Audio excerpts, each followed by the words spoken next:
If you are listening to this right now, understand this. Most people live their entire lives asleep, reacting, complaining, drifting. But a few are disturbed early, tested early, isolated early, not because they are cursed, but because they are being shaped. The Stoics believed that nature does not waste pain. Marcus Aurelius wrote that what stands in the way becomes the way. And if this message has reached you, we are not here by accident. We are here because pressure has already begun working on us. Let us speak plainly. Signs of being chosen are not comfort. They are not applause. They are not ease. They are weight. And here are 4 signs that weight has been placed on you. Sign 1. You were forced to grow strong internally while others stayed comfortable. One of the clearest signs that you are chosen for something greater is this: life did not allow you to remain soft for long. While others were protected by comfort, distraction, or constant reassurance, we were pushed inward, forced to build an inner backbone early. Responsibility came sooner, disappointment arrived without warning, and emotional pain was not explained away. It was handed to us raw. This is not random. Marcus Aurelius wrote that the impediment to action advances action. What stands in the way becomes the way. Those words were not poetic optimism, they were observation. Nature does not strengthen what it does not intend to use. Notice the pattern. We learned self-control not from books, but from necessity. We learned restraint not because it was praised, but because reacting emotionally made things worse. We learned silence because speaking too soon cost us something. This early pressure reshaped us. Where others vent, we reflect. Where others explode, we pause. Where others search for validation, we look inward. That difference did not come from superiority. It came from training disguised as hardship. Stoic thinkers like Epictetus emphasized that a person is revealed under strain, not ease. Comfort exposes nothing, pressure exposes everything. And if pressure became familiar to you early in life, it means you are being prepared to carry weight later. This is why shallow problems do not shake us anymore. This is why chaos does not confuse us. It sharpens us. This is why emotional storms pass through us without destroying us. We do not suppress emotions, we master them. And here is the uncomfortable truth most people never hear. Those chosen for greater responsibility are rarely given gentle beginnings. They are hardened quietly, away from applause, so that when real trials arrive, they do not crumble. Seneca warned that adversity is the training ground of the great soul. Without it, character remains untested and fragile.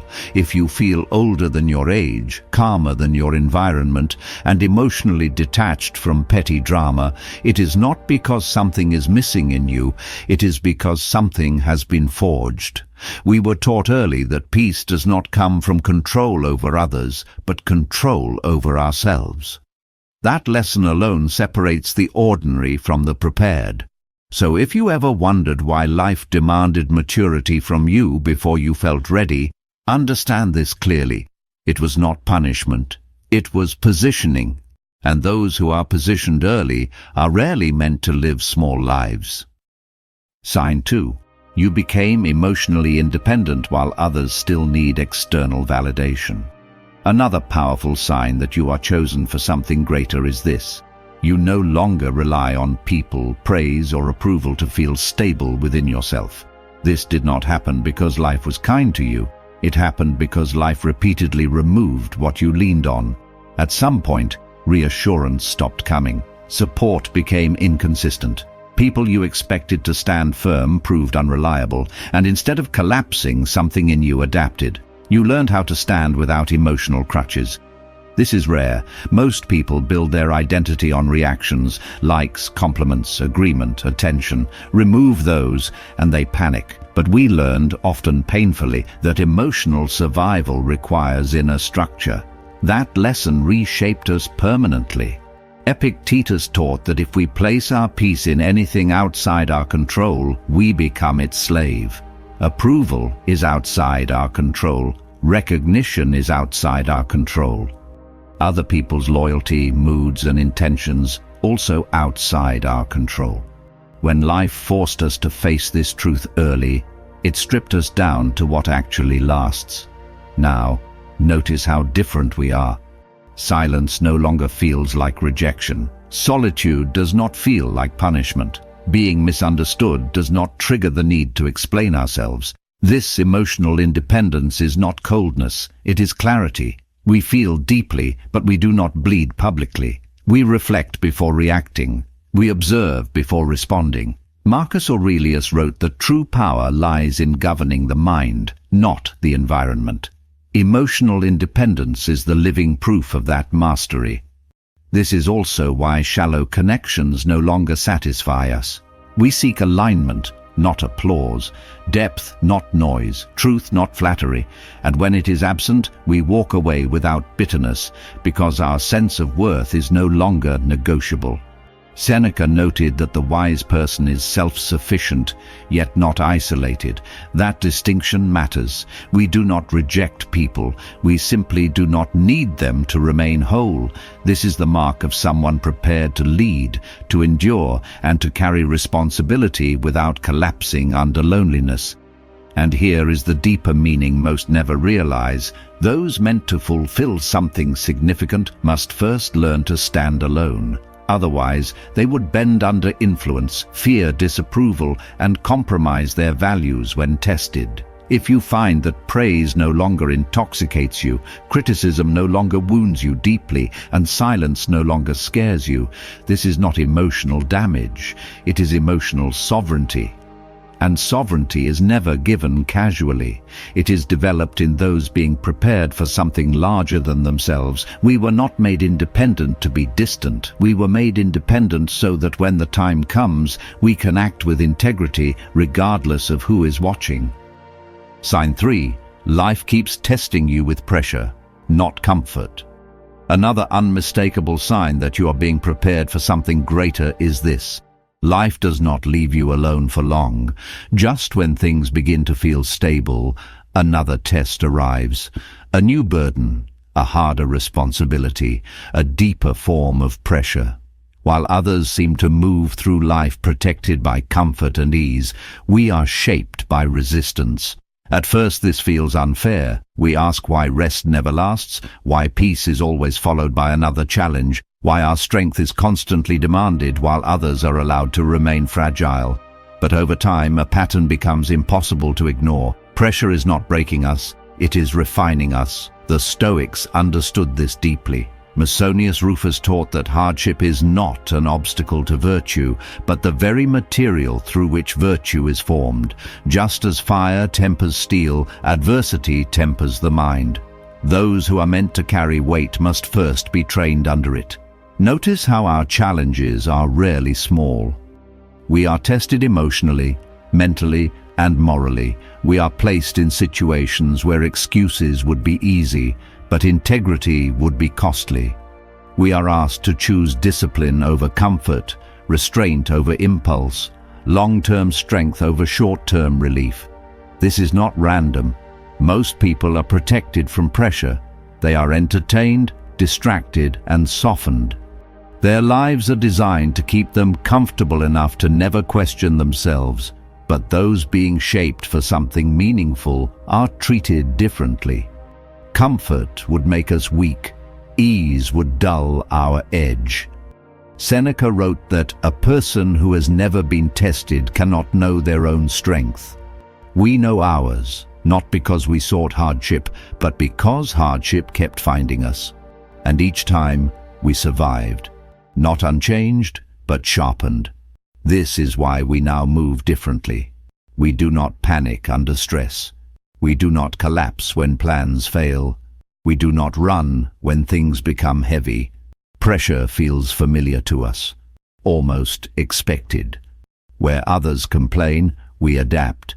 Where others break, we adjust our posture and carry on.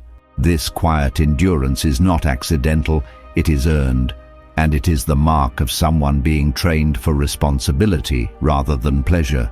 Marcus Aurelius reminded himself that the obstacle is the way, not around it, not after it, through it. We live this truth. Our growth did not come from ease, but from repeatedly choosing composure when chaos would have been justified. And here is the part few understand. Those chosen for greater purpose are often denied prolonged comfort, because comfort creates dependency. Pressure creates command. If we were given an easy life, we would never develop emotional discipline. If things always went our way, we would never learn restraint. If pain never touched us, we would never acquire depth. So life presses us, not to punish, but to prepare. Every test trains our nervous system to stay calm. Every delay trains our patience. Every loss trains our detachment. Over time, we become someone who can be trusted with more responsibility, more influence, more impact. If your life has felt like a series of trials rather than rewards, understand this: you are not cursed. You are being conditioned, and conditioning is only given to those meant to endure what others cannot, so that one day when it truly matters, we do not fold, we stand. Sign 4. You are forced to master yourself before you can master life. There is a final sign that separates those merely drifting through existence from those being shaped for something greater. We are not allowed to remain undisciplined for long. Every time we lose control over our anger, our desires, our impulses, life responds with consequences that are immediate and unforgiving. Where others are allowed to indulge, to lash out, to numb themselves without cost, we pay a price. And that price teaches us quickly: if we do not govern ourselves, something harsher will govern us instead. This is not cruelty, it is instruction.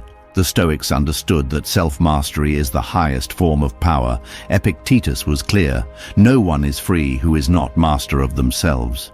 And for some of us, this lesson is not optional. It is enforced through experience, through loss, through the slow realization that emotional chaos leads only to suffering. We are placed in situations where our reactions matter more than our intentions. One careless word costs us trust. One uncontrolled emotion damages years of effort. One moment of weakness teaches us what indulgence truly costs.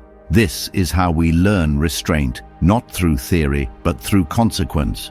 Over time, we begin to notice something unsettling. Life seems to be watching how we respond. When we complain, it tightens the pressure. When we resist growth, it repeats the lesson. But when we finally choose discipline, when we pause instead of reacting, when we endure instead of escaping, the resistance eases, not because life becomes easier, but because we become capable. This is the quiet law we live under. Marcus Aurelius wrote that the best revenge is not to be like the one who wronged you. We internalize this not as a quote, but as a way of moving through the world. We stop wasting energy on proving, impressing, or punishing. Our focus turns inward, control the mind, command the response, hold the line. And something changes. We become harder to provoke. We become slower to speak, quicker to understand. We become steady where chaos once ruled. This self-command does not make us cold, it makes us reliable. People sense it, they feel it in our presence. We do not need to dominate rooms or raise our voices. Authority follows those who can govern themselves because they are no longer slaves to mood or moment. Seneca observed that the greatest power is to have power over oneself. We live this truth daily, not perfectly, but intentionally. Each day becomes a quiet exercise in discipline, choosing principle over impulse, long-term strength over temporary relief. And here is the deeper meaning most never see. Those who are meant to carry weight, families, decisions, leadership, influence, must first prove they can carry themselves. Without self-mastery, power corrupts, responsibility crushes, influence destabilizes. So life withholds ease until we develop inner order. We are corrected when we overindulge, humbled when ego rises too high, slowed down when impatience threatens to ruin what is being built. This is not rejection. This is protection. Because once we learn to govern our emotions, our desires, our reactions, nothing external can truly control us. Praise no longer inflates us. Insults no longer own us. Fear no longer decides for us. We move with intention, we act with restraint, we endure without bitterness, and that is when the path opens, not because the world finally bends to us, but because we have learned to bend ourselves into something unbreakable. Get exclusive content and deeper insights. Join our membership today. Link in the description. If this resonated with you, subscribe to the Stoic Verse for more wisdom to guide your journey.